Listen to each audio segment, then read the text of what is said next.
Hello, nandito kami ngayon sa Eco Sham dito sa Thailand. Pangatlong balik na nga namin to, nagbabaka sakali na baka makakuha na kami ng ticket. Dahil sa tuwing pumupunta kami dito, fully book or schedule. At excited nga ako pumila, tsaka naman sinabi ng babae na walang ticket ngayon, bukas na daw. Kaya naman nakakalungkot dahil ang layo pa namin, dumayo pa kami rito. Isang oras ang biniyahe namin para lang makapunta dito. Tapos ganito pa rin ang nangyari. Kaya naman nakakalungkot at nakakaiyak dahil sayang lahat ng gastos namin. Kaya naman no choice kami kung hindi tanggapin ang nangyari sa amin. Kaya ito hanggang picture-picture na lang ako at video. Sobrang ganda talaga dito kaya naman hindi ako nagsasawa balik-balikan. Kaya sa susunod dadayo ulit kami dito magbabaka sakali na makakuha ng ticket.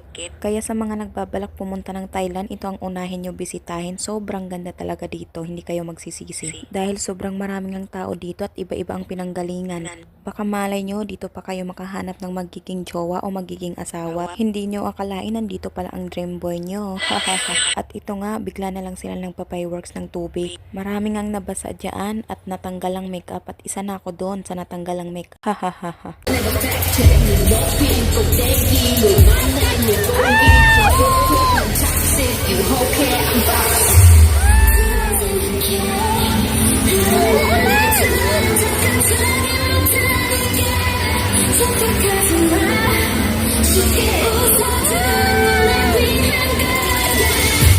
At ito nga sabi ko nga sa asawa ko mag-video na lang kami habang umiikot-ikot bago umuwi para kunwari masaya kahit hindi. Hahaha. At nakibagay na nga lang tong asawa ko sa akin.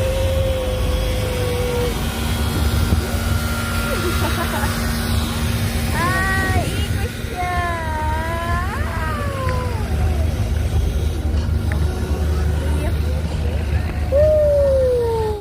At itong anak ko hindi napapagod maglakad, kanina pa yan siya naglalakad at nadadapa na nga lang, ito namang ama niya hinahayaan niya lang at tinitingnan niya. At kahit nadadapa-dapa na nga lang hindi pa rin umiiyak.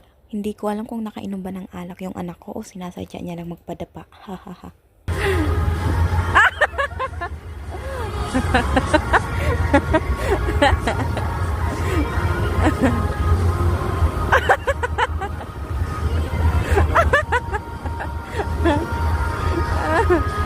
Wait.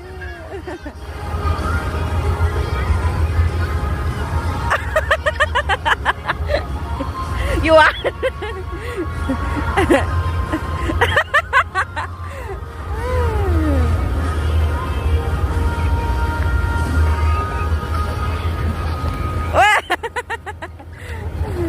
At dito na nga natatapos. Paalam.